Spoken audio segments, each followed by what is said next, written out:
परमेश्वर के धन्य नाम की महिमा हो। प्रभात मनन के सत्र 1129 में आप सभी का स्वागत करता हूं। आइए आज का मनन के लिए हम पढ़ते हैं पहला थिस्सलुनीके अध्याय 5 पद 14। कायरोंगो ढाढ़स दो। मैं ऐसे कुछ मसीही भाइयों को भी जानता हूं जो रात में पत्नी साथ में निकले बिना घर से बाहर नहीं निकलते। यदि उनसे इस संबंध में कभी आप बात करें तो उनके पास इतने सारे कारण अपनी बात के समर्थन के लिए होंगे कि आप ही को मुंह बंद रखना पड़ेगा। भाई सांप काटेगा, कीड़े मकोड़े काटेगा, आदि आदि बात सुनकर लगेगा कि उनकी पत्नी को देखकर सांप कीड़े मकोड़े सब भाग जाते हैं। बात सही में पत्नी की नहीं है, ना ही कीड़े मकोड़े की। बात उनका भाई की है, लेकिन वे लोग इस बात को मानेगा नहीं। आत्मिक दुनिया में भी इस प्रकार के कई लोग हैं। आत्मिक कार्यों को करने का हिम्मत नहीं है। कोई भी प्रकार की आत्मिक सेवा में सहभागी ना ही वे लोग होंगे, ना कोई करने के लिए चाहते हैं, तो उनका वे लोग कभी साथ भी नहीं देगा। परंतु वो सच्चाई कि अपने डर के कारण वे लोग सहभागी नहीं हो पा रहे, वे लोग कभी मानेगा भी नहीं। इस प्रकार के लोगों की हालात समझने के लिए इस मलयालम कहावत समझना काफी होगा। मलयालम में एक कहावत है जो मैं हिंदी में अनुवाद करके बोल रहा हूं। कुत्ता ना घास खाता है, ना गाय को खाने देता है। बात समझ में आई होगी ना। सुसमाचार प्रचार में साथ चलने के लिए बुलाएंगे तो पहले पूछेगा, आज कहाँ जा रहे हैं? फलाना गांव में। अरे बाप रे, उधर मत जाना। क्यों? अरे उधर मुस्लिम लोग रहते हैं। ठीक है, उसके बगल वाले गांव में जाते हैं। अरे यह जीने नहीं दीजिएगा क्या? क्यों? अरे वो गांव ब्राह्मणों का गांव है। ठीक है, उसके बाद वाला गांव में। क्या बोल रहे हो भाई? क्यों? अरे वो गांव राजपूतों का गांव है। तो ये काम करते हैं, उसके बाद वाला गांव में जाते हैं, वहां तो पिछड़े वर्ग के लोग रहते हैं। जल्दी जाइए, उस गांव के मुखिया लोकल आरएसएस नेता है। तो जाएंगे कहाँ? भाई अभी की स्थिति के अनुसार कहीं नहीं जा सकते। अरे भाई कहीं तो जाकर सुसमाचार सुनाना है ना। चलो ना, उस मसीही गांव में जाते हैं। वहां कोई तो होगा ना जो अभी तक उद्धार नहीं पाया हो। इतने में बारिश आ जाती है। अब वो बोलेगा, अरे भाई लगता है कि प्रभु आज नहीं चाहता कि हम प्रचार करें, इसलिए तो बारिश आ गई, देखो ना। चलो आज हम लोग घर में बैठकर पूरी दुनिया के लोगों का उद्धार के लिए बोझ के साथ प्रभु से प्रार्थना करते हैं। ये लोग ना घास खाते हैं, ना दूसरे को खाने देता है।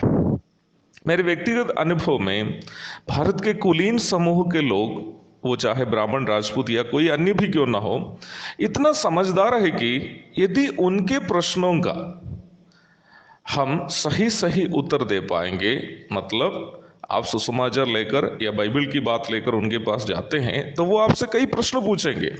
उन प्रश्नों का सही सही उत्तर देने के लिए आपके पास है तो वो भले हमारे मसीही विश्वास को अपनाए भी नहीं हो, फिर भी आपका अपमान वे लोग कभी नहीं करेगा, आपका वो सम्मान करेगा। मेरे जीवन में ऐसा कई अनुभव है। एक बार की बात है, कटिहार से 26 किलोमीटर की दूरी में सोनैली नामक क्षेत्र में कुछ अन्य भाई लोगों के साथ मैं घर घर जाकर सुसमाचार पर्ची बांट रहा था। मेरे साथ लालू प्रसाद भगत नामक एक भाई था। वो एक उत्साहित भाई है, मुझसे भी आगे आगे जाकर वो घरों में पर्ची पहुंचाता था। एक जगह मैंने देखा कि वो हंसते हुए दौड़कर वापस आ रहा। मैंने पूछा कि भाई क्या हो गया? उन्होंने बोला, अरे भाई क्या बोलूं, एक चाचा है, लगता है ब्राह्मण है, मैंने उनको पर्ची दिया, वो हमको इतना गाली दिया ना कि मैं वापस चले आया। मैंने लालू भाई से बोला, चलो ना हम उनको एक बार और मिल कर आते हैं, मैं भी थोड़ा सा गाली सुन लेता हूं। लालू भाई बोला, चलिए ना, हम दोनों उस चाचा के घर पहुंचे। मैंने चाचा को देकर प्रणाम किया और हाथ जोड़कर जब मैंने प्रणाम किया, उन्होंने भी वैसे ही किया। वो घर के बाहर तैयार किया गया बांस के मचान पर बैठा हुआ था। मैंने पूछा, चाचा हम लोग भी जरा बैठे यहाँ। चाचा ने कहा, हाँ हाँ बैठिए ना, बैठने के लिए ही तो बनाए।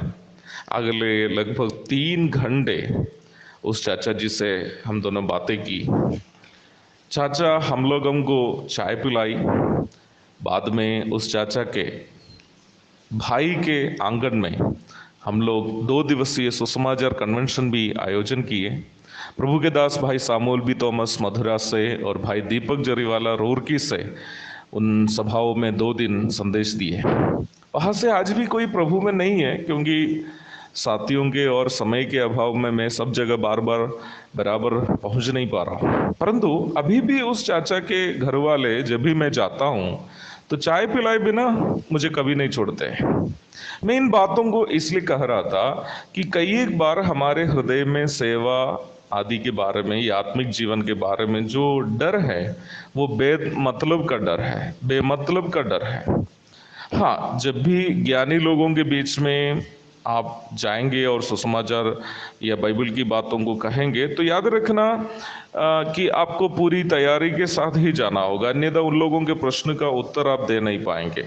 ऐसी स्थिति में वे लोग आपका सम्मान कभी नहीं करेगा।